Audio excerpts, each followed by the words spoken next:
Hey now, welcome to Fitzdog Radio. It's the day, well, I'm recording this on Valentine's Day. So I have to send out a special Valentine to my wife, Erin, the love of my life, my pair bond, my best friend, and my slam piece. After all these years, it'll be 23 years this summer, plus 3 years dating before that. So it's been almost half my life together, and not sick of her. Can't wait to see her every day. Brings a smile to my face. Still think she's the most beautiful woman. So happy Valentine's Day, baby. Now make me a fucking sandwich. That's what the dice would say. I didn't send my mom flowers, which I always do on Valentine's Day, and this year it got away from me. So I'm going to have to maybe do that today. Maybe she'll get some February 15th flowers.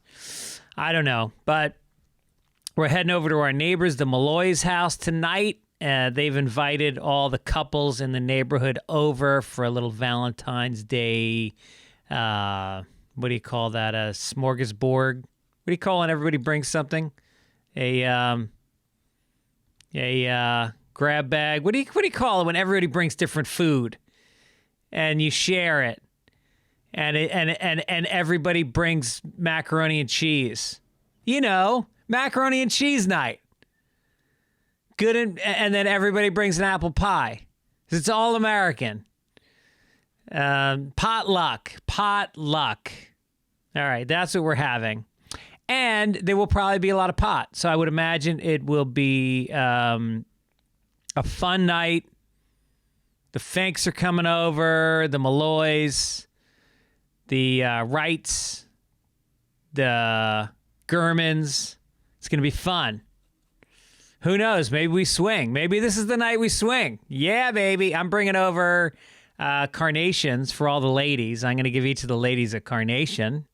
And then I have each of the men will get Viagra because Blue Chew, my sponsor, sends me just boxes of Viagra. And it's not Viagra. It's Blue Chew is whatever. I don't need to tell you what it is. It helps you.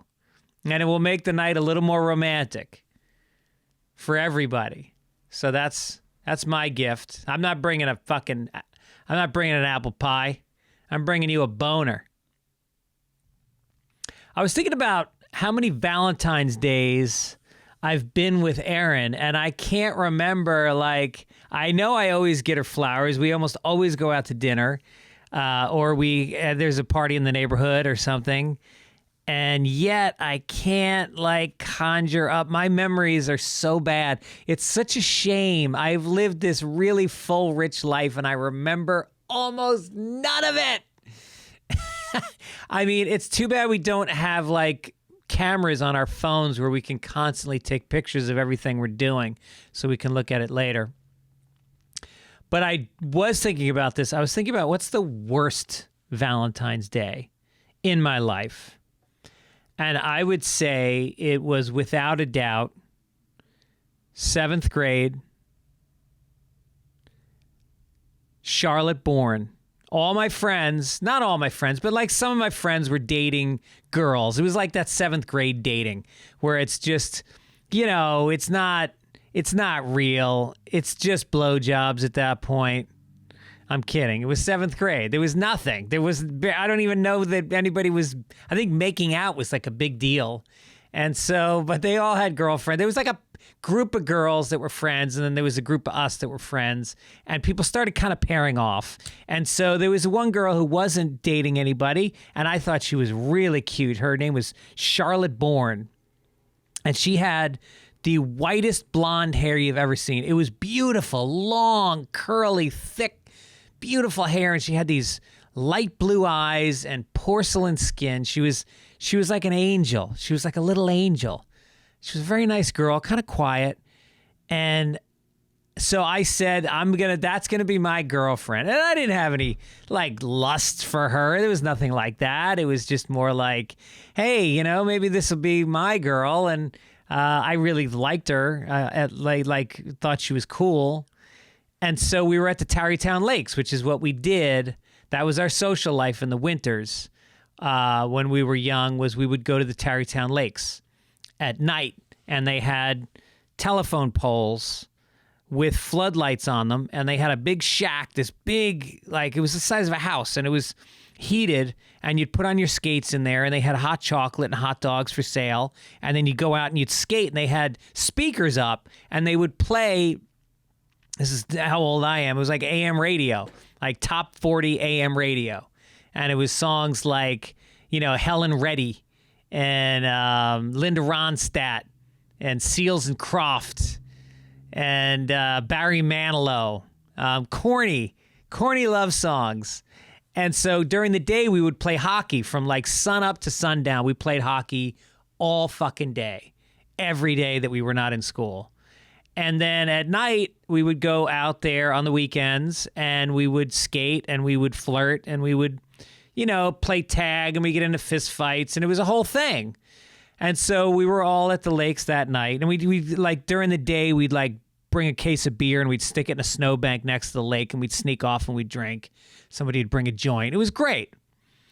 So we show up, and the two packs, the guys and the girls, are all kind of hanging out together. And then I had told my friends that I was going to ask out Charlotte Bourne for Valentine's Day. And so, and this was, I think there was a Valentine's Day dance, and I was going to ask her to the dance. And so we were all standing in a big pack on the ice, and then all of a sudden the guys and the girls all kind of skated away, because the guys told the girl, "Hey, Greg's going to ask out Charlotte." And they all skated away, and I just remember standing on that black ice with there was a little wind swirling the snow into a little twister. And I wish I could tell you what song was playing on that radio at that time. Maybe it was Billy Joel, "I Love You Just the Way You Are." And everyone leaves, and it's just silent. And I look at her, and she looks at me, and it was awkward. And I had my hands in my pockets, and I made a couple comments, and then I went, "So, you want to go out with me?" And she goes, "No." Just like that. Not like hedging, not, "Hey, I think of you more as a friend." None of the qualifying techniques that you learn as you get a little older. Just no, flat out. And then we were just standing there afterwards. That was the bad part, because everybody disappeared. And so we just stood there. And I don't think I ever talked to her again. I was devastated. And then she left to go to a boarding school after that. I think for high school, she went to a boarding school. I don't ever know what happened to her, but I hope she's happy. I hope she found somebody. Certainly it wasn't me. I wasn't up to her standards. Look, in 7th grade, I probably weighed 104 pounds. I already had acne. I had red hair. I had giant freckles. I was not a catch by any means, but I was funny, Charlotte. Why wasn't that enough for you? Why can't every woman says, what's the main thing that attracts you to a guy? Sense of humor. Bullshit. Bull fucking shit. Muscles and confidence. That's all you want. Muscles and confidence. I had neither. Now look at me. I don't know. Do I have it now? I work out. I don't have muscles, though. Anyway, the other big story today, let's talk about the Super Bowl. I am very, very happy about the Rams winning, living in Los Angeles. And to be honest, I was a Rams fan. It's very weird that I grew up in New York, but I was a Rams fan because when I was a little boy, I had all the helmets of all the different teams. We had little plastic helmets. I think they came in like the cereal boxes. And I liked the Rams helmet. I just thought it was cool. And so from the age of like 8, I started, following them. And then as I got to be a teenager, they were this amazing team.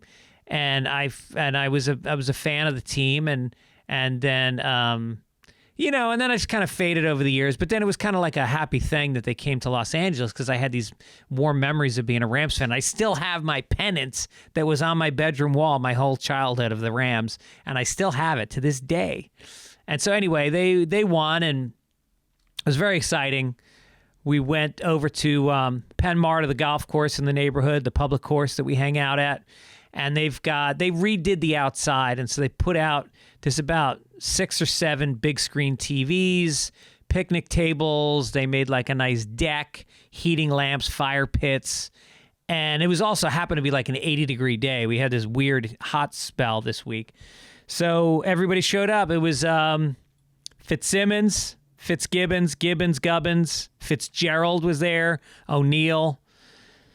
Everybody showed up, all our friends, and it was a crowd of people, and it was fun. And I was a little mixed because I'm a big football fan, and I would rather have maybe sat at home and watched it and really concentrated. But at the same time, it's a party. It's a good party. I don't want to miss that. So me and Aaron went, and it was fun. It was fun. Gubbins, you'll be happy to know, if you're a fan of the show, you know Dennis Gubbins. He was in a bet. He's got some rich friends from Northern California, and he went into a box, those boxes where you get randomly assigned numbers. Anyway, he bought a $200 box and he won like $8,000 or $9,000, which was pretty exciting. And he was pretty fucked up when he won, so he went bananas. And he told us all he's going to take us all golfing at Rustic Canyon, which is a nice course. And he's going to buy a first-class ticket to Thailand to go see his uncle. So Gubbins was very happy. I think he might have picked up the tab, too, which was a pretty sizable tab because we were there for about 4 or 5 hours. And everybody was drunk. Not me, but everybody else was shit-faced. And if you saw the game, I don't need to recount it. By the time you hear this, it's a couple days after the Super Bowl. You're probably sick of hearing about it. But I don't want to hear the fucking Cincinnati fans complaining about calls when Ramsey got his fucking helmet taken off on a face mask that was not called. It turned into a touchdown. So just, it all comes out in the wash. We're the better team. We're stocked. And some great stories came out of it. There was the guy who, what's that guy's name? Eric Weddle, who I don't know because he was only on the team for like a year last year. And then he retired. He retired a while ago. And then we had some injuries, so they called him back. They needed him. And so he came back and he unretired just for the fucking Super Bowl for one game. And he came in and he had like 5 tackles. He kicked ass. And then he ripped his, what's your chest muscle called? Your pecs. He ripped his pectoral muscle. So he's got to go in for surgery. But he's going in with a fucking Super Bowl ring on his finger. And then he announced that he's re-retiring and it's written in stone. So that was kind of a cool story. But I think I've talked about it. I don't like going to Super Bowl parties because most people are not really well-versed in the game or the team, and they read something on their phone that morning while they're taking a dump, and then that's all they talk about the whole day. Like, that becomes the reference point for every fucking play that happens. Like, Cooper Kupp and Matthew Stafford have breakfast together every morning. They did all season, so they have like this communication. So anyway, that's pretty cool.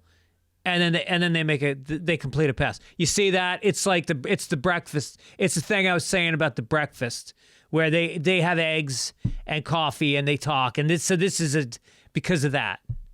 Okay, got it. 3 plays later, another pass completed. Yeah, I'm sure the way they talk at these breakfasts. Shut up! Can you tell I lost money? Because the fucking Rams didn't cover the spread. And I bet a few people. I took the Rams with a few people, and it was a 4-point spread, which means, if you don't understand point spreads, the Rams had to win by at least 4 points for me to win the money. So on one hand, it was bittersweet because the Rams won, which I was happy about, but bitter because they didn't cover the spread, which means I lost money on a team I was betting to win. Because fucking Gay, and he's not gay, his name is Gay, missed the field goal attempt on the first touchdown, and so we were short a point. If he'd made that field goal, it would have been a push. It would have been a draw. And instead, it was a 3-point game. So a lot of Americans lost money on that point spread because of that field goal not being made.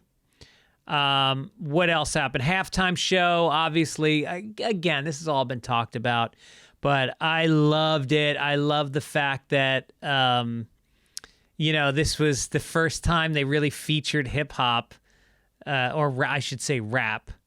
And these guys are all in their 50s. It wasn't like they went after some young guns. This was like, the classic rock of rap, And but it was a fucking killer show. Everybody was amazing. And then of course the big thing was like, well, Eminem, he was told by the NFL that he was not allowed to take a knee. And then, of course, they sort of leaked that information out before the game. They leak it out. So now the stage is set. Everybody knows, Eminem wanted to take a knee, but they told him he can't take a knee. Let's see if Eminem takes a knee. I bet he does. No, he won't. He was told not to. It was the biggest fucking, they call that a straw man in sitcom writing, when you set up a fake premise just to bust it up. They didn't tell him not to take a knee. They wanted it to be a big story, and it worked. Everybody went, oh, fucking Eminem. Woo! Keeping it real. I don't know. It was great. It was like, I remember when Elvis Costello was told not to play Radio on Saturday Night Live because it's a song that's critical of, broadcast media, radio and TV. And so, but then he came out and he played a couple chords of, watching the detectives, but then he went, stop. And then he goes, dun, dun, dun, dun, dun, dun, dun, dun, dun, dun, dun, dun. And he played Radio, and everybody went, wow, he's a fucking badass. No, they're all in on it. That's how society works. The people in power know that they need to be seen as being taken on sometimes so that we can all go like, see, we do fight back. And then we roll over while the real shit happens. Who am I? When did I become a radical? Anyway, so what else happened at the Super Bowl? That's it. I wasn't disappointed by the Bengals losing. They got to the Super Bowl. That's good enough. When you're from Cincinnati, that's good enough. Do you really need to win it also? You live in Cincinnati. Something good happened. I'm probably going to be playing there soon. I'm going to Lexington, Kentucky, February 24th through the 26th, Comedy Off Broadway. Omaha, Nebraska, The Waiting Room on February 27th, one night. I may be coming to Baltimore in March. Keep your eyes out. St. Patrick's Day, March 17th. Hollywood Improv, big lineup. It's going to be fun. Spokane, Washington, April 14th through 16. New Orleans and Lafayette, Louisiana, coming up in April also. All tickets available at Fitzdog.com. Hey now. Let's do some overheards. We haven't done overheards in a minute. So here's a couple. This is kind of an international. I pulled some international overheards that I liked. This first one comes from Great Britain, from Pete Ditchfield. I live in a small village in the South Wales valleys where traffic is very light and it can be 10 or 15 minutes between cars. I was out walking my dog one day and came up behind two old ladies waiting to cross the road as 3 cars passed, one after another. One old lady turned to the other and exclaimed, quote, "Ooh, it's getting to be like New York." That's fucking great. These small towns, people think they're boring. People have great senses of humor in these small towns. I was in Wales in a very small town. It's called Larnst. And I was on the train. I was going to Ireland and from London, which meant I had to take the train out to Wales and take a boat across to, I think, Belfast. It might have been Belfast. It might have been Dublin. Anyway, this old couple, I got to talking to them, and they said their son had just moved out. They had an extra bedroom, and did I want to get to know their little town for a couple days? So I jumped off. I was traveling by myself, had a backpack, jumped off the train, spent a couple days in their town, and it was amazing. Hung out at the local pub, played darts with these guys. Could not understand a word they were saying. It was so thick. It was crazy. And then I remember seeing these two kids coming out of the woods, pulling a fucking shotgun. They were about 11. Yeah. I don't know what that was all about. This one comes from our friend Daniela, who is in Holland, and who sent me a care package about 6 months ago of all kinds of delicious chocolate treats and other treats from the Netherlands, which was very nice. But here's what she wrote. On my commute, 2 young girls, 20s or younger. Quote, do you like my skirt? It's vintage. Abercrombie and Fitch, early 2000. Well, I guess that's vintage, and Snoop Dogg is classic rap. This one's from New York, Suzanne Millen. Sitting in Union Square Park, New York City, 3 young guys, 20s, walk by. One says to the other one, who's obviously having relationship problems, quote, you got to leave that bitch naked in the dust. The third one agreed with a yeah, and the recipient looked forlorn with a silent yeah. Yeah. He knows. Is he going to do it? Fuck no. He's not ready. His friends are ready. Her friends are ready. And when you're in your 20s, you will tell your buddy to break up with somebody. In the 30s, you don't do it anymore because people break up, then they get back together, then they get married, then it's awkward at dinner parties. But in the 20s, you're still talking shit. By the way, this is another email I got from Obvious Irony, who's a big contributor to the show. He said, I'm not assuming you remember that I am a massage therapist. I have a client today that in a pleasant way asked me to tell her everything that I was doing and why I was doing it. When I was working on her neck, I was doing some stretching. I told her that what we were doing was passive stretching, meaning that she was to relax and I would execute stretch. The benefit of this is that passive stretching usually allows the stretch to go beyond what the person can do for themselves. Passive range of motion is greater than an active range of motion. Okay, that makes sense. I joked with her that there is probably an analogy for life in there somewhere. Later, I thought of you with your ad reads for BetterHelp, I think it is. Letting someone else be a part of the healing process can allow you to go. A competent professional can take hold of your logic and help stretch you into a greater range of motion. That's a very interesting point. And I believe it is very true. And it's coincidence. This podcast is sponsored by BetterHelp Online Therapy. BetterHelp wants to tackle some of the stigmas around mental health. And that is an interesting point. When you're working with somebody, you let go of your subconscious. You let go a little bit and your subconscious can come through. And this is it's an exercise that once you do it, it becomes more normal. Like when you work out at a gym and your muscles grow and your flexibility grows, that stays with you in the same way. And some people think that when you should only go to therapy if you're having a complete breakdown, you're having anxiety attacks. No. It's what you do before things get bad. It can help you avoid those lows by just getting you in touch with your feelings. You look for the red flags, and then you have techniques. These highly trained therapists will teach you techniques to pull yourself out of a spiral and back into logical thinking. So I think that you guys should BetterHelp. BetterHelp is customized online therapy that offers video, phone, and even live chat sessions with your therapist. So you don't have to see anyone on camera if you don't want to. It's much more affordable than in-person therapy, and you can be matched with a therapist in under 48 hours.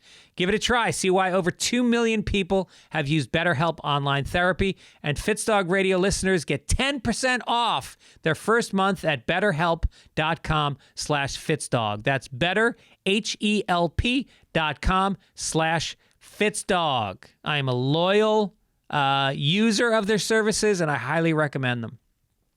Also, a user and a recommender of Good Chop, America's online butcher. With Good Chop, it's a flexible monthly subscription plan for high-quality American meat and seafood. You can choose medium or large plans. They flash freeze it. They seal it. It gets sent to you in an insulated box with dry ice. And you order what you want. You can get beef, chicken, seafood, pork products, however you want to mix it together. The beef is well-marbled, Angus choice and prime cuts, delicious 100% grass-fed steaks. Seafood is sustainable and wild-caught, whether you want salmon, Pacific cod, or something else. I'm telling you, mouth-watering ribeyes, flavorful T-bones, wild-caught salmon, tender chicken breasts, all the products from the USA, okay, exclusively. And so cattle are born, raised, and harvested in the U.S. You support local family farms and independent ranchers right here in the USA. And it is so good, they're offering a 100% money-back guarantee. Love Good Chop or get your money back. And let me tell you something. They sent me a freezer full of their meat, and I went through it fast because it's like I had a T-bone on the grill. It barely needs seasoning. Little salt and pepper, and just grill that baby up. It's the kind of meat you would get if you went to Morton Steakhouse or Ruth's Chris or one of the high-end steakhouses.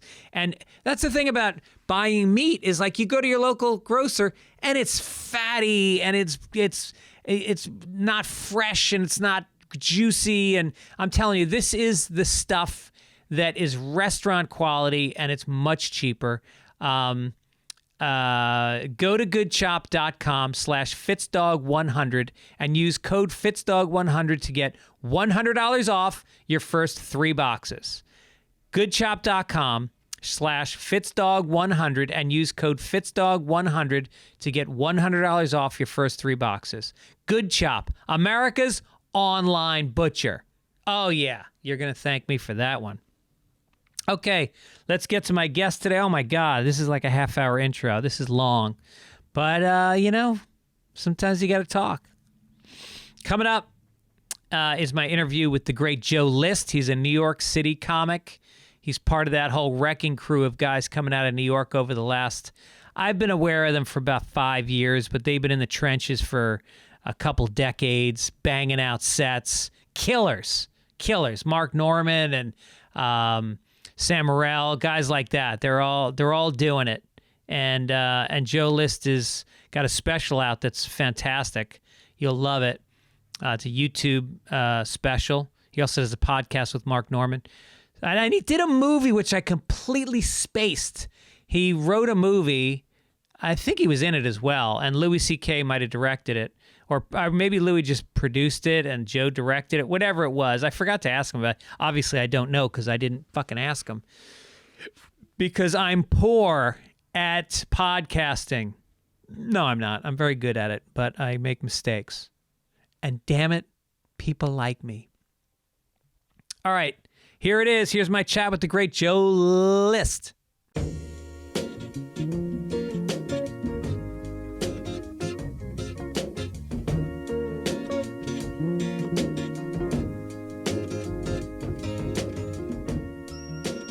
Welcome to my guest. Joe List is beaming in from what borough of New York are you in?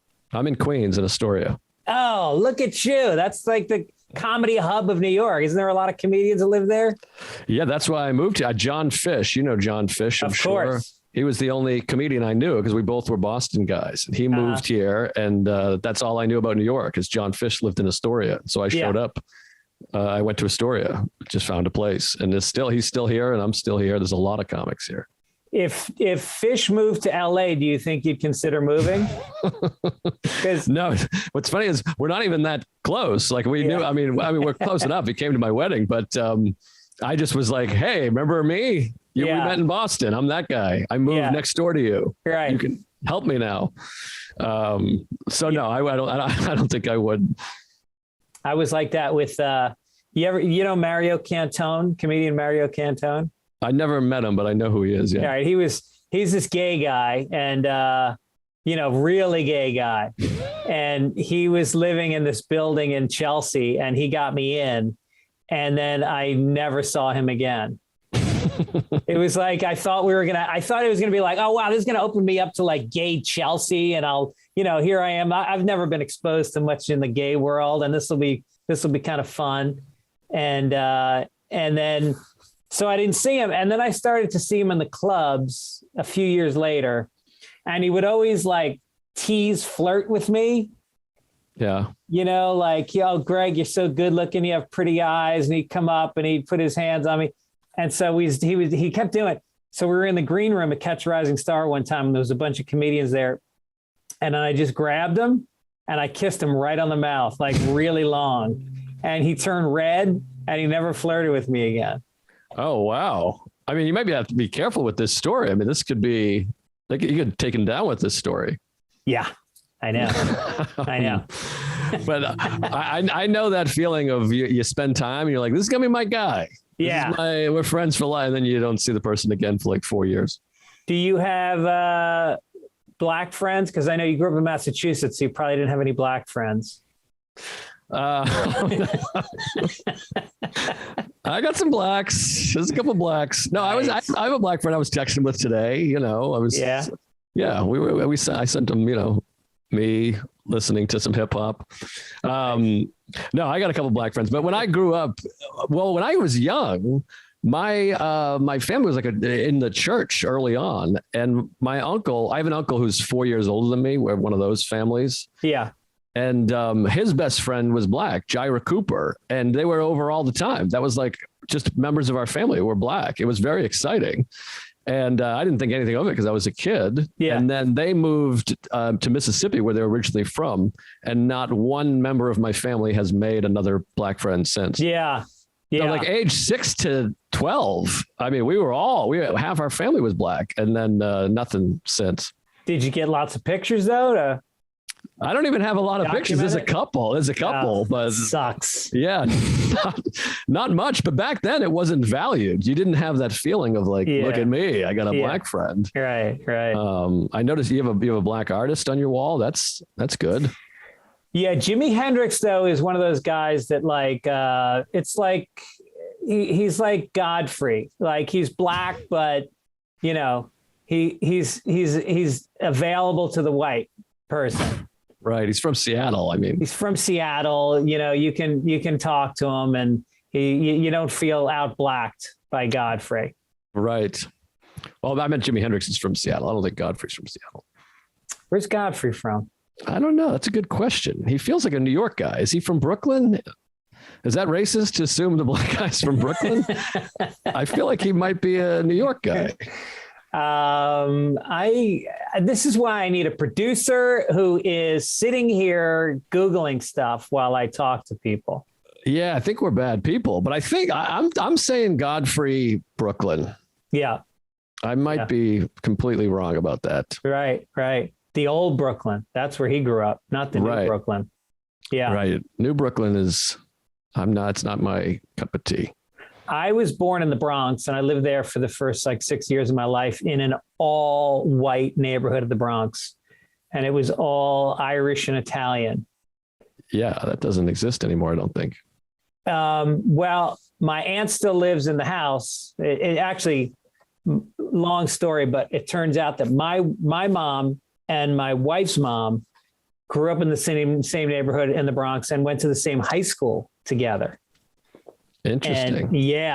And her sister is still living in that house. She's 94 and she's still living alone in that house. And the neighborhood is still almost all Irish and Italian. Wow. Is that like Riverdale? No, this is Throgs Neck, Pelham Parkway area. Okay. Wow. But Riverdale is very Jewish. Right. Riverdale's nice. Yeah. Yeah. That's where my dad was from.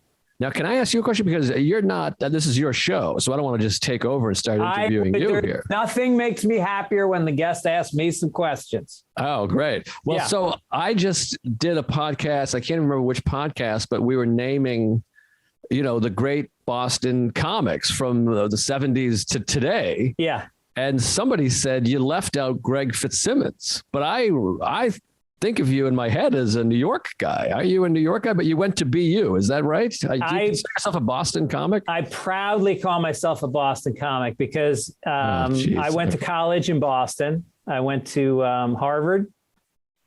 I thought it was BU for some reason. All right. It was BU. Yeah. And that's the reason.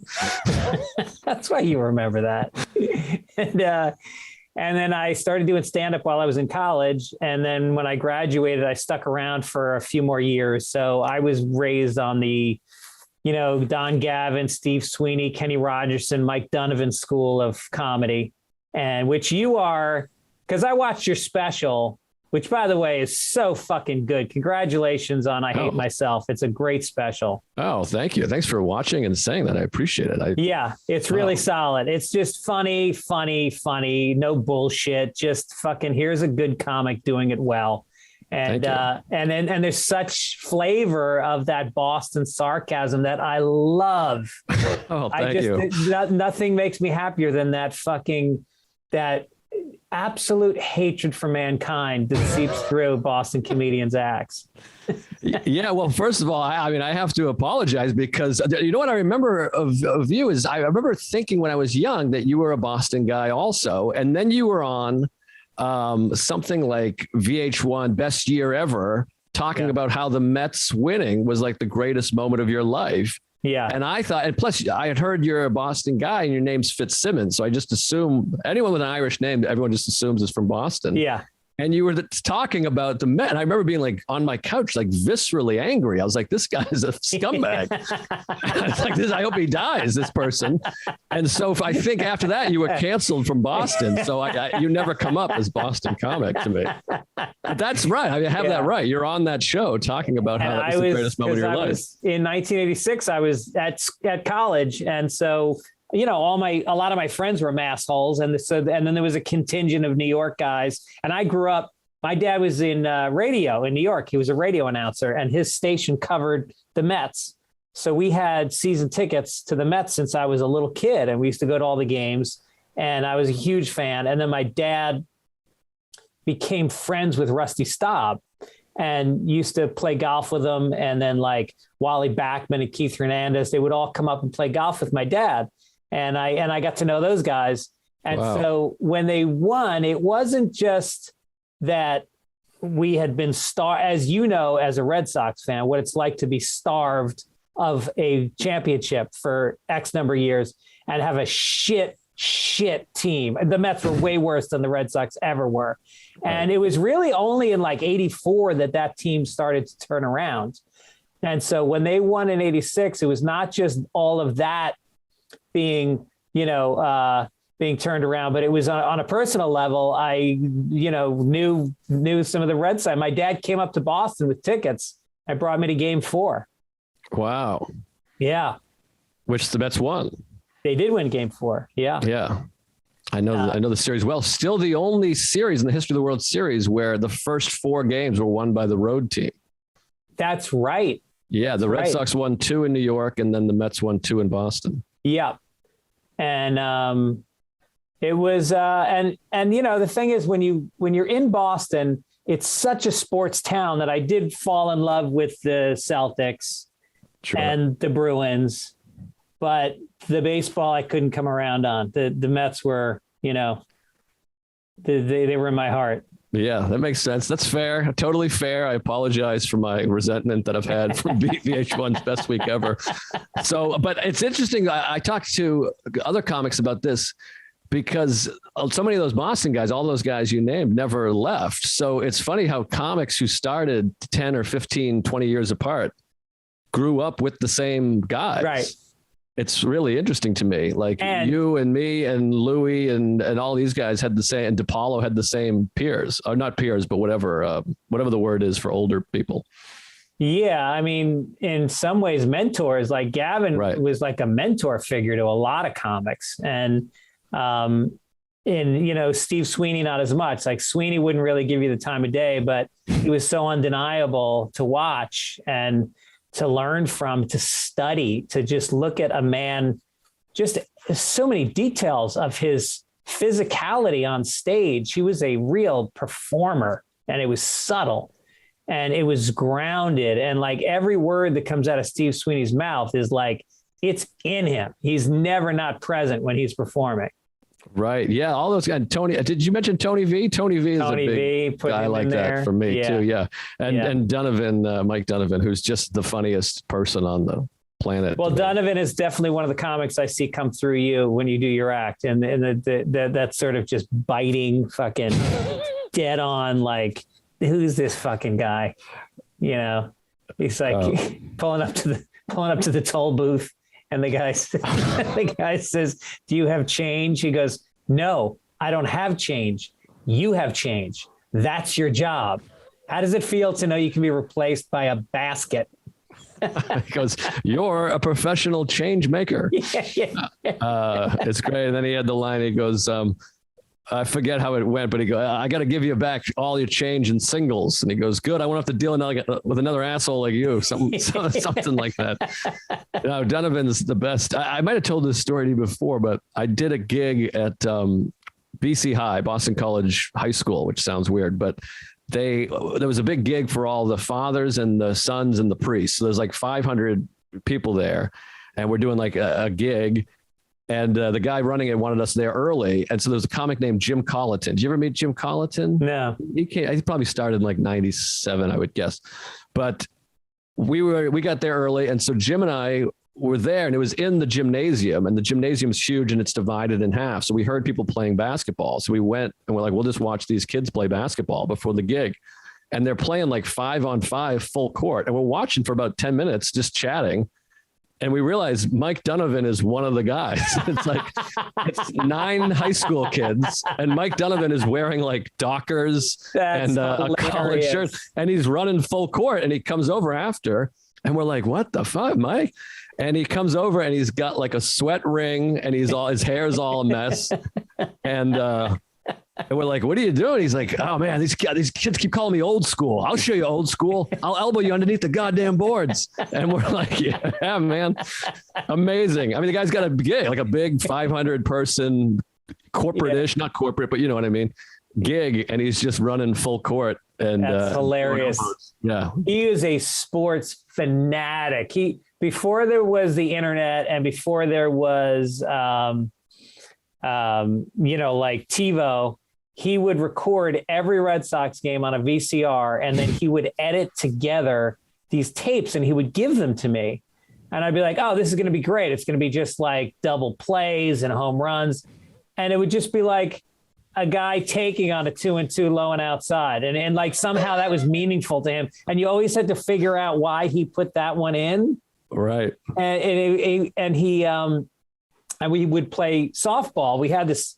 Did they have a softball league when you were coming up in Boston? No, it's funny. No, they didn't. And then I started doing like pickup softball with comics, which turned into like a new comedy softball league. Oh, that's great. That was years later. Yeah. That's great. Yeah. Because that was one of my fondest memories of coming up in Boston was as soon as the weather turned warm, Mondays, Wednesdays, and Fridays at noon, we played softball. And Donovan was the first guy there. He had the equipment bag.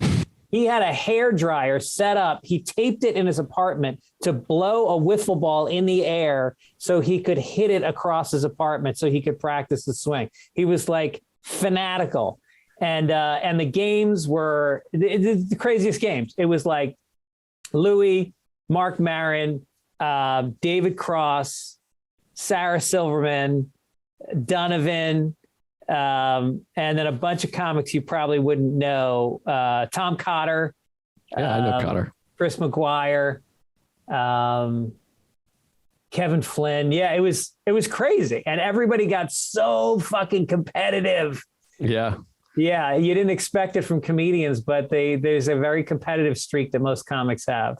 Oh, absolutely. Yeah. No, I love it. I mean, I was just talking about this because I played in the league when I got here to New York. I was on the Gotham team. Yeah. And then we were just like in too competitive. It was like, you know, what do you call it? Fast pitch, like where you could come halfway was the way. You couldn't do the whole spinaroo. Yeah.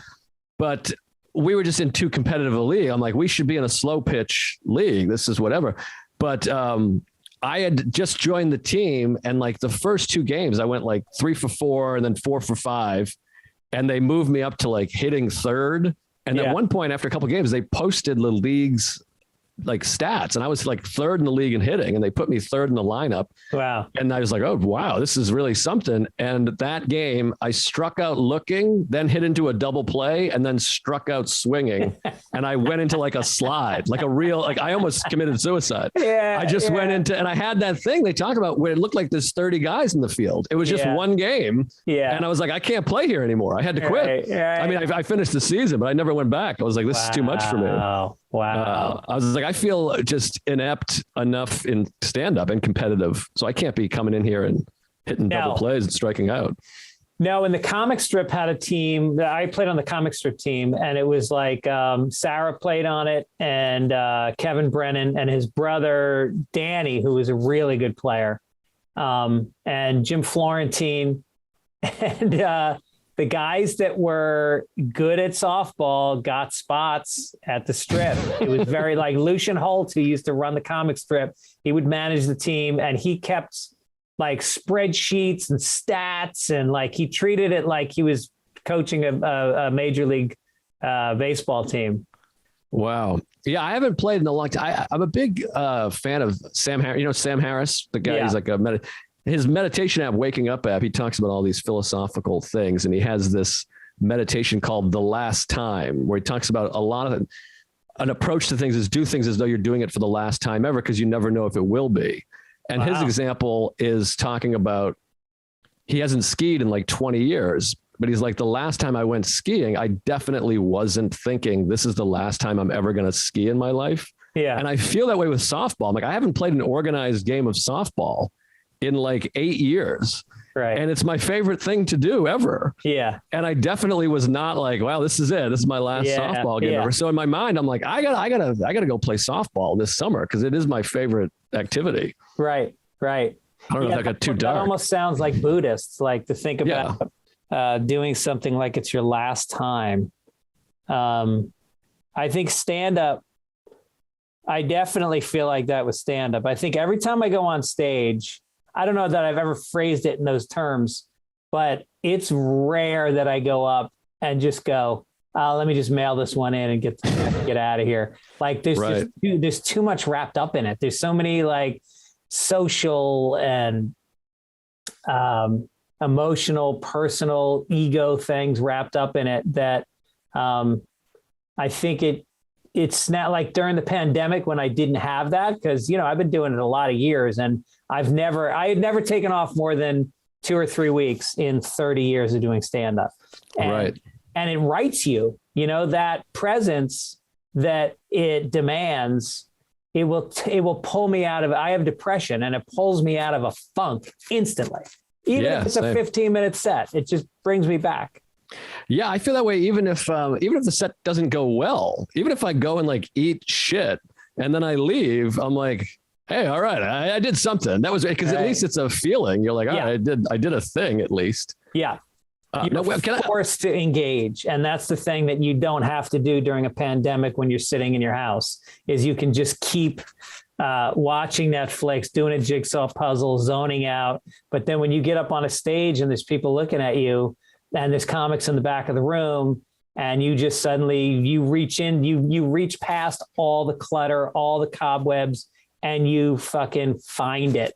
And like you said, even if you bomb, at least you got the fucking needle into your arm. Yeah, absolutely. No, this is making me excited to go do sets tonight. I'm going to really bring the heat. Now, when did you start? Did you start mid-'80s? I was at BU, so I was a senior in 88, 89, and I was going out like 5 nights a week doing stand-up while I was going to school. It's so fascinating to me now because now I've been around for so long that I'm like, I started 22 years ago. So it's like this weird thing where now this guys your age have been doing it like 30, 35 years. And then I think like Gavin has been doing it for like almost 50 years. Yeah. I mean, isn't that weird? As you get older, you're like, that's insane. The insane part is that it's not a job that makes you feel like you've earned the ability to coast after all these years. It's still every time you go up, you're starting from scratch. Not scratch. I mean, obviously if you're on the road and people came, that's why I prefer spots in town to going on the road, because I know that crowd, there may be a few people that came to see me, but for the most part, they're just coming out to see comedy, and you're just going up fresh. And if sometimes when you go on the road and people know you, first of all, you can't do old jokes because you feel like you don't want to bore people with shit they've already seen. And also it gives you a little bit of a head start. It's a little bit of a cheat. Absolutely. Yeah. No, it's weird. Well, now with the weird thing with stand-up is with podcasts, I think a lot of people get into podcasts, which are different than stand-up. Because in my podcast, I'm like, oh my God, my jizz in my face, I'm crazy. And then in stand-up, you're kind of just doing straight stand-up, and they're like, hey, what is this? How come he's not saying put it in my ass or whatever, right, you know? Right. Sorry, you said I couldn't swear. I guess that was a joke because you've sworn a bunch. You're like Vinny Brand. I was going to try to keep that joke going for the whole podcast. I emailed Joe before the show and I go, by the way, I no longer allow cursing on my show. I hope that doesn't cramp your style. And then you didn't reply. So right before we started, I was like, oh shit, he thinks I'm serious. Well, now with YouTube, people are like, hey, you can't swear because it'll mess up the ads. Really? I think so. Oh, fuck that. Yeah, I think so. But this is very Vinny Brand-esque. Do you work for Vinny? Do you know Vinny? I just worked for him on New Year's Eve. He does stuff like that. He would always mess with you, and it was brutal. He'd be like, just so you know, no bits about right before you go on. And he'd do it when you're like 20 years old as like an MC. And you're like, what? And he's like, I don't know what to tell you. That's hilarious. Oh, it's awful. Yeah, it's an obstacle course. Working for Vinny Brand, you're going on stage after they show clips of like Jim Carrey stepping on a rake and they're all from Jersey, so they're laughing their asses off. And then he's got the little camera that zooms around the room, and he'll stop on a guy's face who's in the room, and it's on the screen on the wall, and it'll say chronic masturbator, or just gay or something like that, and go on a girl whore, and everybody laughs and they clap. And then he goes up on stage and he does prank calls, and by the time you get on, there's already been a whole fucking series of shows that have happened. Right. That have nothing to do with stand-up. Side Splitters in Tampa is like that, which is one of my favorite clubs, which is always funny because I don't know if you work Side Splitters in Tampa, but I always try to club. It's the best. And like in my mind, I want to like fancy myself like an intellectual. Like I read and I watch foreign films. And then I'm like, for some reason, I never do better than when I'm in Tampa. Yeah. Like they're just like, they're all sleeveless. I just murder. And I'm like, all right, maybe I should just accept that I'm the dick joke guy. But anyways, but they have a similar, they'll show clips from movies and you're literally like following the Jerk or like Monty Python. I'm like, I can't follow a Spinal Tap. Yeah, I know. It is funny though. There is a joy to feeling like you're a journeyman when you go into what you would think is hostile territory, you know, like going into the Deep South and doing stand-up and winning them over. And I feel like it brings me back to starting in Boston, where it was fucking rough. I was just back there a couple weekends ago. I just did Laugh Boston. And I mean, there is this feeling in Boston that just because you're on stage with the fucking mic doesn't mean you're the funniest guy in the room, dude. Prove it. Like, that's how I feel every time I go on stage up there. Yeah, absolutely. I do think Boston has the most skeptical crowds because it is such a funny area. Like, it's not just, I mean, there's a reason all these great comics are from there. And like, I have friends, like my friend Derek is not a comic. He's like a merchant marine. Yeah. He's funnier than any comedian I've ever met ever in my life. Yep. And those guys truly feel that way. I think half the audience when you're in Boston is like, I'm funnier than this guy. Yep. And they mean it. And they probably are. And they are. Yeah, they are. I'm the same way. I got a buddy from college who grew up in Needham. His name is Jeff, and he's in rehab now. He's been a lifelong alcoholic, like hardcore, like fucking homeless, cracked, like all of it. But without a doubt, the funniest human being that I've ever known in my life. And he's toyed with the idea of doing stand-up. And I was like, dude, in college, he used to get up on a table and he would do these characters. And one of them was a pedophile Little League coach. And he would put on sweatpants and he'd pull them up to his chest so his dick was sticking out. And he would fucking call everybody in the room fags. And it was just, and he would do it for like 15, 20 minutes and destroy. And, you know, somehow he went into he got a law degree. Oh, wow. Yeah. Yeah, it's always fun. I'm happy a lot of these guys. There's people I went to high school with. I'm like, I'm glad they didn't get into stand-up. Yeah, I'd be like the second funniest guy from my town. Right. So but, who were your like peers coming out of the Boston scene that have gone on? A lot of them are my main group of guys are just not really like in New York or LA or anything. A guy named Tom Dustin. Did you ever do Comedy Key West? Did you ever meet Tom? Oh no, I heard that's a good room. It's a good room. It's a good time. Well, he's another one of these guys, just like the funniest guy on the planet. And he worked for Stroop for a long time. He did all the Funny Bones and featured everywhere. And then eventually, you know, it's hard to just get that bump. So he went to Key West and opened a club, but he was my main guy. We lived together and still hilarious comic. And then there was a guy named EJ Murphy who lives in Vermont now. And in New England, you can work all these gigs around town that I'm sure that were there when you were there, you know, VFW and all that stuff. Sure. Or you can become Bob Marley and go up to Maine and make $1 million a year playing. I don't know what Bob Marley makes, but he makes a lot of money playing theaters in just Maine. That's it. Yeah. He does arenas up there. He has like a kiosk at the mall. It's amazing. He has a kiosk at the mall. Well, I mean, I haven't been there in 15 years. I go to Maine every year for vacation, but I haven't been. There's no comedy club there anymore, but I remember walking around the mall, like outside of Portland, and there was like a kiosk in the middle where they sell fidget spinners, but they were just selling Bob Marley CDs. It's like he's like the Beatles up there.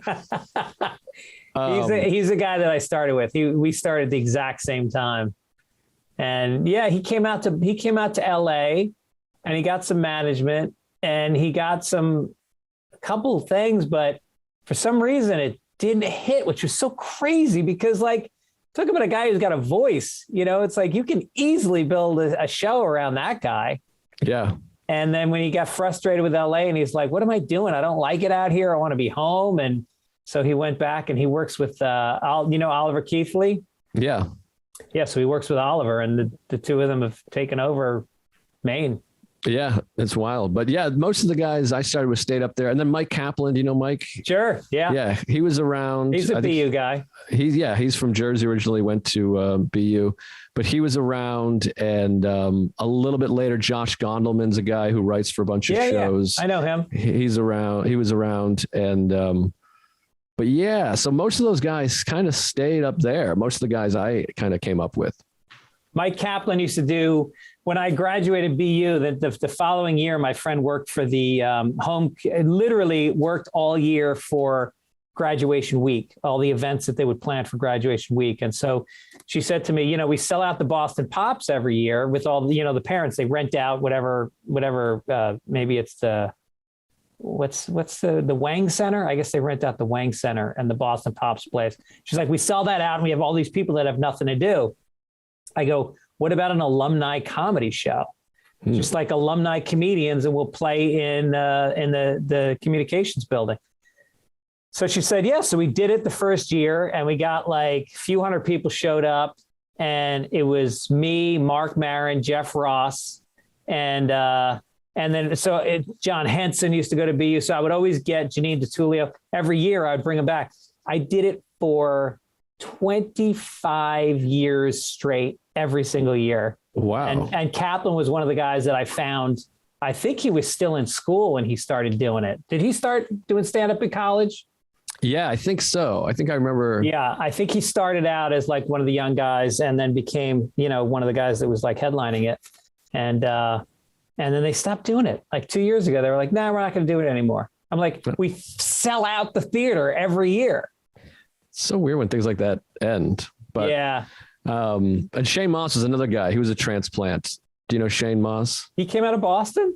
Yeah, he started in Boston. Yeah. Oh, I think I was there for his like first show. Yeah, when he got Conan, he was still living in Boston. But yeah, he's a Wisconsin guy. Yeah. And I don't know what brought him to, I think he actually moved from Wisconsin to Boston to pursue stand-up, if I remember. But yeah, he was up there for a short period. I think just like a couple of years. And he took off quick. So is it hard growing up in Boston and then getting sober, or did you get sober after you left Boston? I got sober after I left. I was down here for a few years, but I did try to, when I left Boston, I tried to get sober when I first moved to New York. Yeah. I was like, this will be the change. That's the change I need, is to be in New York City. And I've probably told this story before on a podcast, but I got sober and I was like, I'm going to be sober. And I was like 6 days sober living in New York. And then I met my friends at Coyote Ugly, where they dance on the bar. And I was like, I think I got a good hold on this. I'm going to go down there, hang out. And then I ordered a Coke. And this is in like 2007. You can still do this. But the lady turned the music down and got on the like microphone and was like, we got a pussy in the house. No. Yeah. And everyone was like, oh, and I was like, give me a beer. And I ordered like a shot and a beer.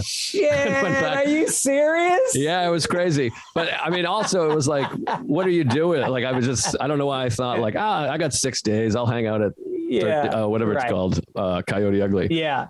Don't they like hang their bras from the bar or something? Yeah, women dance on the bar and stuff. It was like what I thought was cool. When you're 25, you're like, dude, this is like the spot. And I would bring people there and they're like, nah, this sucks. Yeah. I'm like, what? They're in their bras. What are you, crazy? That's hilarious.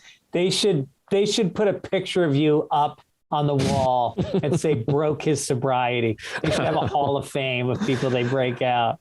Well, and I went back. I mean, I drank for another, 5 years after that. But no, I ended up getting sober down here. But if I never left Boston, I would probably still drink, I imagine. But in New York, don't you, like most people, when you look around, most comedians don't drink that much. Like successful comedians aren't drinking that hard. I haven't had a drink in 30 years or something. I got sober while I was in Boston. Oh, wow. And I went to those awesome Boston AA meetings where guys are like, you ever see Teddy Bergeron? Yeah, of course. He does a bit about it that sums it up perfectly. He's like, I love to see these Boston guys going to the AA meetings and talking about how they've got serenity now. And and he goes, I like to sit in the back and I shake up a can of Coke. And then the guy goes, I've been sober now 25 years. And I can now say with confidence that I no longer have a taste for alcohol. And then I crack the Coke and he goes, where is it? I remember that bit. God, I forgot about that bit. What's tragic is that there's not like an HD video of like the best of Teddy Bergeron. Oh my God. Doing bits. Cause I mean, I only got to see him years later when he was a bit banged up. Yeah. But the bits were like incredible. He was a master. I mean, talk about another guy who was physically beautiful on stage. He moved around like a trained Shakespearean actor. And he was eloquent and he had just a rhythm to him, but he drank so much and he really pissed off a lot of the other comedians because he had a big ego. And then he went and he got the Tonight Show before any of those guys, Gavin, Sweeney, none of them got the Tonight Show. All of a sudden, Teddy Bergeron gets flown out to LA. And this is probably in like the early 80s. And so he does the Tonight Show and he does really well. And then 2 nights later, he's in Boston and he's shit-faced and he passes out on the steps of Nick's Comedy Stop. And Don Gavin steps over him and he looks down and he goes, hey, didn't I see you on the Tonight Show? It's funny. I've heard that story. It was like a legendary story. I also heard a story that early on that he was supposed to be, have you ever heard this? That he was supposed to be in the movie Comedian. There was supposed to be like 3 characters. It was like Jerry, the successful guy, Orny, the up and coming guy, and then Teddy, the was successful but never made it. But he was just too much of a mess to be in it. That's what I heard. I don't know if that's true or not. Wow. I don't know if that was a plan or if they shot him for a day and were like, this is insane, or if somebody just made that up. But it's interesting, and I tell everybody either way. It might be. Are you friends with Seinfeld? No, I've never met him. I brought him on stage one time, and then we were both at Colin's wedding, and I danced next to him. So those are my cherry claims to fame. But I don't know him at all. No, not a great dancer. No, I can't imagine he's a great dancer. No. Did he wear sneakers to the? No, wedding? Shoes. He wore shoes. Nice to, yeah. Yeah. But no, I don't know him. Maybe he knows me. I don't know. All right, I got some questions I want to ask you. This is a new thing I'm doing in my podcast this year, as I have some set questions that I'm asking each guest. Oh boy, I'm nervous. The way you're presenting this is making me nervous. I feel like there should be a sting. There should be some music, a chyron, some business, but we'll get into that later. All right. Sure. What's the hackiest bit you ever did? I did a bit. Oh, God, I love that you didn't even hesitate. I should have been. Well, eventually it was a weird thing because I was young, and then few comics, and we were like sitting around hanging out, and like one by one, they were all like, yeah, you shouldn't do that. Yeah, I didn't want to say anything, but yeah, it's terrible. And I was like, whoa. But it was, I got to remember, but I know the setup was, I was in Alabama a couple of weeks ago, and then somebody said this, and I had never been to Alabama in my life. I still never been to Alabama. But it was something, oh God, I want to think of it. But it was something about, I think it was about a dentist. And then I was like, yeah, I did that joke in Alabama, that thing. And then some guy yelled, what's a dentist? It was something of that ilk. And I just remember that that's all I really remember is I was in Alabama, but I wish I could think of the joke. But it was definitely like, I'll plug in this state that I've heard this thing about that I've never been to. Yeah, that's amazing. I hate when comedians do that little trick. I did that joke and blah, blah, blah. And they said blank, blank, blank. Oh, God. And then I had the perfect comeback. Yeah, right. No, it's a lot of Boston comedy is a lot of Mad Libs. That's the structure of a lot of jokes. Right. Yeah. God, it was definitely about the dentist. I wish I could remember what it was. It was definitely there's no dentist in Alabama joke, I think. The first time I ever did stand-up comedy, I was in high school and they had a talent show. And I went up and I did Bill Cosby's bit about the dentist. I wrote a bunch of jokes, but then I go, ladies and gentlemen, I'm going to do a bit by Bill Cosby now. And then I did it and it fucking killed way harder than my material. Oh, I bet. I mean, that's a good bit. And then I was thinking about after Cosby got busted for allegedly drugging and molesting all those women. Sure. I thought, wouldn't it be funny? Like, what's the worst thing you can do to a comedian? Steal his material. And so I started going on stage and I would say that, and then I would do a bunch of Bill Cosby bits. And then what was the Guardian fucking reached out to me and they're like, hey, we hear you're like doing this thing where you're taking Cosby's bits. And I was like, yeah, I was just goofing around in the club. He's like, yeah, but that, like, we see that as kind of an interesting angle and we want to do an article about it. I was like, I don't think I want to like go further with this. Yeah. Oh God. You would have been that guy. Yeah. That would have been your thing. Do you know a comic named Ben Kronberg from Denver? That I think I do. I think he was in New York, maybe LA for a while too. I don't know what he does now. I haven't heard his name, but he had a great joke where he said, this has been when the Cosby thing broke. He goes, it's been a tough year for me. I just found out my favorite rapist is a comedian. It's a fun one. Find out if he's still, wouldn't you like to track down all the comics that had that one great bit and then they stopped doing comedy? Yeah, there was a lot of those. Yeah, it would make a good album. Yeah, you could put them all together and be like, all right, here's Comics That Quit's best album or best jokes. Actually brought up this similar idea. Mark Norman was on the podcast recently, your co-host on Tuesdays with Stories, which, by the way, I love how like obscure that reference is. Like young people have no fucking idea about Tuesdays with Maury. Yeah, every once in a while, someone will send us the book being like, hey, do you know about this? And I was like, what? No.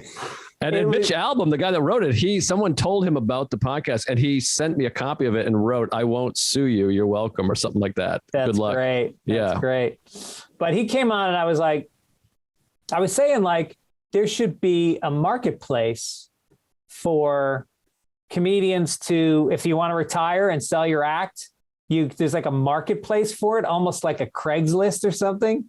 And you could have young comics write jokes and put them on there. And then other comics or whoever can go on and buy the jokes. And Norman was like, that's fucking bullshit, man. He's like, yeah, that's not comedy. And I was like, I don't know. I think it might be kind of cool. Yeah, I think it'd be fun. Yeah. So you can do it. Yeah. I'll see about it. Does anybody owe you money is the next question. Well, I'm going to do a big name drop here, but a huge celebrity owes me money. Really? Yeah. So, and I hope I'm not getting her in trouble, but, before pre-Louie cancellation, Louis C.K., he was showing his movie. He made a movie called I Love You, Daddy that I don't think anyone's ever seen, but he made it and he wanted some opinions on it. So he invited me and Steven Soderbergh and Meryl Streep to his house. Shut up. Which was crazy because I rung the doorbell and he opened the door and he said, you're about to meet some really famous people. Just be cool. And I was like, okay, great. And it was Steven Soderbergh and Meryl Streep. And was she in the movie? She wasn't in the movie. She was just coming to give notes. Wow. And so we sat and watched the movie and she couldn't have been nicer. Very, very nice woman. And I've actually seen her again since. Not like it's not like a date, but I've just seen her again at a get together. But so we watched the movie and Louis just, he's a scatterbrain. He didn't have any food. Like he just didn't offer anyone food and they were expecting food because we're adults going to a house. So they were like, yeah, we're hungry. Yeah. But all these big celebrities, they never have cash because no one ever gives them cash. Right. So she was like, I don't have any cash. I just want to get a sandwich. And Louis just went looking all over his house. He had no cash. Yeah. And Soderbergh didn't have it. So I was the only one with cash. So I was like, I got $20. And she was like, oh my God, could I have your 20? And I was like, yeah, take $20. So I gave Meryl Streep $20 and she's like, I'll figure out a way to get back to you. And I was like, oh, don't worry about it. She's like, no, I will. And I've never gotten it since. So Meryl Streep, the greatest female actor of all time, owes me $20. I might have to retire this question because I don't know that somebody's going to do better than that. That's amazing. Now, did she owe it to you the second time you saw her? I saw her years later and she didn't bring it up. Like she remembered me, I think because it was with Louis again. And Louis was like, you remember Joe? And she was like, of course, Joe. But she certainly didn't bring it up. Wow. And I thought about being like, do you remember $20? I mean, what the fuck? That would have been so funny. So yeah, Meryl Streep owes me $20. That's bitch. Good. That's good. Have you ever borrowed a lot of money? No, but another funny story. Colin Quinn, who's now a dear friend of mine, but years ago when I first moved to New York, I was completely broke and my car got towed and I had no money and it was going to cost like hundreds of dollars. And for some reason I thought, I don't want to call my parents because they're broke too. And they'll be upset. They'll be mad at me. So my first call was to Colin Quinn. And I was like, I'm going to ask comedy legend Colin Quinn, who gave me his number out of the kindness of his heart. And I've met twice. I called him to ask to borrow several $100s. And he didn't answer. At that time, we weren't that close. So I think he was just like, who's this idiot? He never called me back. And I'm actually really grateful that he didn't call me back because he would have probably hated me for life. So I don't know why I was like, he's got money. He's famous and he's a nice person. He's really nice. Yeah. But I didn't. That's the closest I've ever come to borrowing money from a person I don't really know. It would be like if a guy that emceed a weekend for me now in Omaha, not to compare myself now to Colin Quinn in 2007, but I guess I am doing that. I never had my own TV show, but it'd be like if an MC just called me and was like, hey, can I borrow a few $100? I would block his number. And tell people not to work with him. I was just working at a club in Colorado and the MC did exactly that. He asked, well, if the feature act goes to me, he goes, hey, has the MC tried to borrow money from you yet? And I was like, no, why? And he's like, he just fucking hit me up for money. And then I was like, no. And then like, as soon as the feature act went on stage, like the MC came over and he's like, hey man, can I just get a couple $100 till Sunday? I was like, are you fucking crazy? Wow. I mean, if I'm happy to lend people money, but not people I met a couple of days ago. No. That feels weird. Yeah. But right. So no, I guess is the short answer is no. All right. Next question. Have you ever not finished a set during a show? Yes. One time at a bar show in Boston, I think I had moved to New York and come back, and it wasn't even like a horrible crowd. I was going through shit. I was having like a really hard time, and I was drunk and a mental case, and I was having like panic attacks every day. And I just felt like I was bombing and other people were doing well, and I was kind of eating it. And I started to like have horrible anxiety and just depression. And I was like, wow. I feel fucked up right now. I'm sorry. I'm just like, I can't get it together.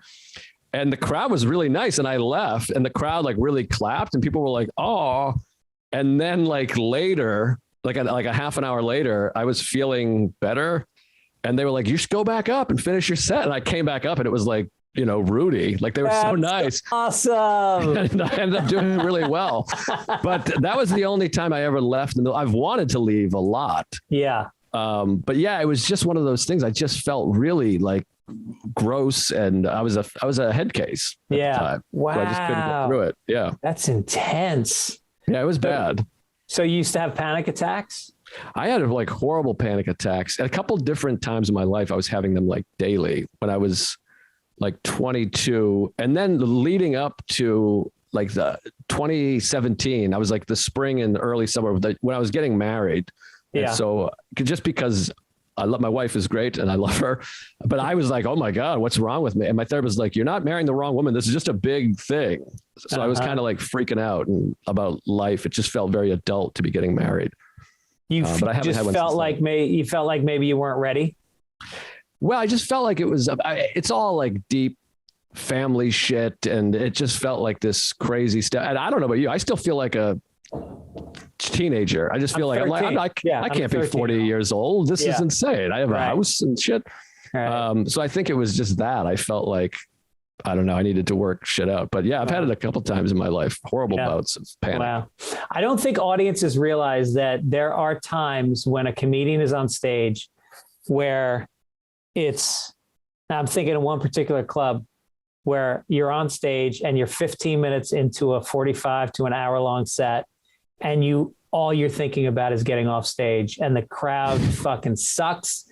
You're depressed, nothing's right. And it's like we talked about before, like somehow you fight to get to where you need to be to finish it. But the emotional struggle and the mental tax that it is to get there is, it's hard to describe when you're in that place. Yeah. The thing is about Stan, I've had a St. Louis Funny Bone. I had like I was having a panic attack through like a 50-minute set. Yeah. And it was Valentine's Day weekend. It was sold out. I was killing. Yeah. But the thing is, it's like, when your act, it well, you can kind of be in your head during it because I'm like, I know what to say. I know the jokes. So I'm like freaking out about this other thing. So what I would do sometimes when I was having horrible anxiety on stage, it was go into the crowd and start doing crowd work because it takes you back into the moment. Right. You can't be on autopilot when you're like, wait, what? And you start having a conversation. Yeah. That's interesting. Yeah. I can see that. It's a very existential thing to stand there for 50 minutes and just talk and nobody else. You're in a crowded room and you're the only one talking for 50 minutes. Well, yeah, I can freak myself out because you as a kid, like I still have a memory of going to kindergarten the first day and like sobbing and being like, I cannot go in here. Like, I know who I am. Like, I'm a bitch. So it's like, I'm standing there commanding a crowd going, you can't do this. Yeah. Yeah. What are you, crazy? This is not you. Right. It's a mind fuck. Yeah. It's totally existential. And you find yourself floating through it sometimes. And like you're saying the words and you're seeing them laugh, but the laughter doesn't affect you the way laughter should affect you. That's one of the weird things about stand-up comedy is laughter becomes like a stuff. It's just a sound that you're timing your jokes around. But Right. if you were not a comedian and somebody laughed, you would fill up with a really good feeling of like, wow, I just did something clever or whatever. But when you're doing an hour and you don't want to be up there, that laughter is only white noise. It doesn't affect you in any way. Right. Yeah, it's weird. It's like going back to comedian and Colin. Colin has that great thing where Jerry says, I just don't know the bar of what a good act is. And Colin says, when you're killing and you're completely miserable, like you're like, big deal, I made these idiots laugh. That is when it feels like you really are at your best, is when you can kill and you're just kind of like thinking about what you're going to eat after the show. Yeah. It's a weird thing. You just described Dave Attell's life. Yeah, exactly. Just effortlessly destroying and then coming off and going like, they sucked. All right, couple more questions and then I'm going to let you go. What do you got going today? What else are you doing? This is my only day obligation that I have. I'm at Gotham tonight and then the Fat Black Pussycat, two spots. Nice. You got some new stuff? I got a bunch of new. I got a special that is in the can right now. And no shit. Wow. Yeah. I'm excited about it. I'm really happy with it. But for the first time, I'm selling some tickets and I have to write some semblance of an act before I can release it. So it's a lot of pressure. I got like 15 minutes right now. Wow. That's not on the special. So right. I'm kind of up against it. It's an uncomfortable feeling, but luckily I'm putting it out on my own. So I don't have to put it out until I have at least a half hour of stuff. Oh, that's smart. Yeah, that makes sense. And the your other special, I looked it up on YouTube. It's got like 5 or 6 million views now. It's close to 6 million. Yeah, it feels good. Jesus, that's amazing, man. Congrats. Oh, thanks. Yeah, it feels good. And your only promotion was just going on other podcasts, pretty much? Yeah, but it's on Comedy. So Comedy Central Digital bought it. So they put it, they have 1.2 million subscribers. So I think that helped a lot. Right. But then everyone was really cool about passing it around for sure. That's awesome. Yeah, thanks. And then who should do your eulogy when you die? Oh boy, that's a great question. I mean, some of the people that come to mind, I hope are dead before me, you know? I mean, like I keep talking about Colin. I mean, Colin means so much to me and he's so articulate. He's such a great writer and he really knows me. And I think he cares about me, but I'm hoping he's been dead for like 30 years when I die. You know what I mean? I mean, the guy's had COVID 4 times and a heart attack. Yeah, I need some youngsters. Yeah. Eulogy, boy, that's tough. I mean, again, my buddy Derek, I mentioned, but he was supposed to give my best man speech. He just started crying like a bitch. He got like one line in. He just came apart. He choked. He choked so hard. And he had a speech written and he said he threw it away. He's like, I'm not even kidding. I'm like, I would have loved to have read that. Oh my God. So, boy, that's tough, you know? Maybe, oh, geez. What about Mark Norman? Well, you can't rely on Norm. I mean, if he jokes, if he joke a minute, yes, he's not gonna say anything heartfelt. I want some heartfelt with some laughs. You want heart? Yeah. When I die, I want people blowing their brains out, sobbing. Like people are like, I want my wife to never touch another man. I want her to be just ruined, just get fat and heroin, the whole thing. Right. Oh, I can't think of anyone good. God damn it. I mean, Mark would be fun, but it would be a lot of zings and shit, you know? Yeah. All right. I'll have to come back That's to that a tough one. Maybe That's Meryl Streep. That would be nice. What about Louie? Louie would do a nice job. Well, again, I mean, I hope he's dead, for God's sake. Yeah. He's, you know. Right. I mean, he's only 12 years older than me, but I'm very fit. He's not. My fucking wife. I love my wife, and I have never spoken ill of her in my act. I've never made fun of her in any way, and it's one of the only things I've never made fun of. It's like the only line I've never crossed. But I'll just say this: today she hands me this piece of paper. I've got it right here, and it's from Transamerica, and it's my life insurance. Which I don't know if do you have life insurance? No, I guess I should. I don't know if you need it. If if your wife is working, she make money? No. then you should probably get some life insurance. You might want to. It's not expensive. Okay. But anyway, I got it because I had kids. But then you time it. It's called term life, and you get it for X number of years, and then it expires. So you pay them like, I don't know, $1,500 a year for 20 years, and then you figure by then your kids are in college, and if you die, they can take care of themselves. You've already like paid for them, and your wife should be hopefully in a. So mine's running out, and she's like, "Hey, now instead of, oh no, it's $1,100 annually, and it's about to go up to $8,500 because the 20-year term ran out, and she wants me to get it." I'm like, what? So you can make money when I die? Like this was for the kids. This isn't for you. Right. Well, I mean, divorce her. That's what I say. Enough's enough with this. You don't have to take this. Life insurance is legalized gambling. It's like you're saying, I bet I die. And then they go, we bet you won't. Yeah, I don't completely understand it. So it's like if you die, you get a certain amount of money. $1 million. That might cost $1 million. Yeah. Wow. Yeah. That's it's like good. You said, do I want my wife to be a millionaire after I'm gone? No. I want my wife to die in the streets if I die. I just want her, in a pile of garbage with hair falling out. Right. I want her to be like a monument to how great of a guy I was. Like she couldn't move forward after the loss of that amazing man. Absolutely. Yeah. That's what I'm hoping for. Yeah. All right. Last question. Oh boy. You want an easy one or you want a hard one? I don't know. You decide. That question alone is hard enough. All right. I'm going to give you an easy one. What have you turned down recently? Turned down. Oh, there was a sketch show that was, what do you call it? Casting. And they said, I wasn't a turn down because it was an audition, but I turned down the audition because I didn't care for it. I was like, I can't play this part. It was not what I'm interested in doing. So I said, no. Was it to be a cast member or to do a role to do a role, like a walk-on role, I guess it's called. And I was like, this is insane. But then I heard the sketch that I said no to ended up getting dropped from the show. They were like, yeah, we're not going to do that sketch. So I felt like I made like a good decision. Couldn't get lists, drop the sketch. Yeah, that's what we needed. So I think, that's it. But I don't do a lot of turning down of things, I don't think. Yeah, I'm turning down less and less. That's for sure. You got to pay for that policy. I know.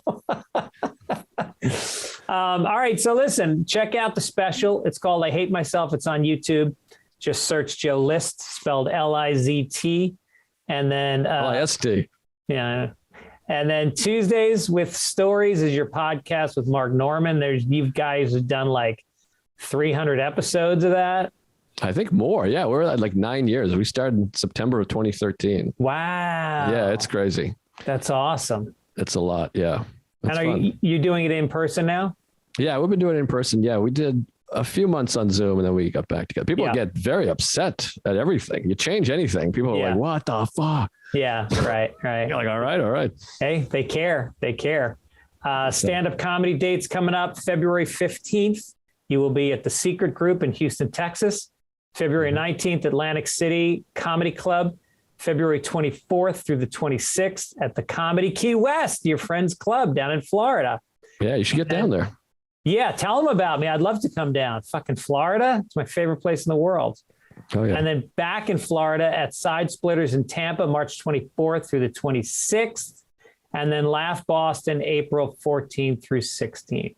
So get tickets at joelist.com and go enjoy this young man who is really just such a great, strong comic, true headliner, and people will enjoy it. Oh, thanks so much, Greg. I really appreciate it. This made me feel great. This is the best I've felt in a while. Oh, good. I hope I know it won't last. It'll linger. About 10 minutes from now, I'll be like, what should I do right now? Right. I'm like, I can't watch a movie. It's daytime. Oh, fuck. Yeah. Throw a move on the wife. Who knows? Yeah, maybe. Not bad. She's in the shower. So hey that's now. good. Yeah. There Maybe I'll jump in there. All right, man. Thanks for your time. Yeah, thank you. I appreciate it. All right. Take care.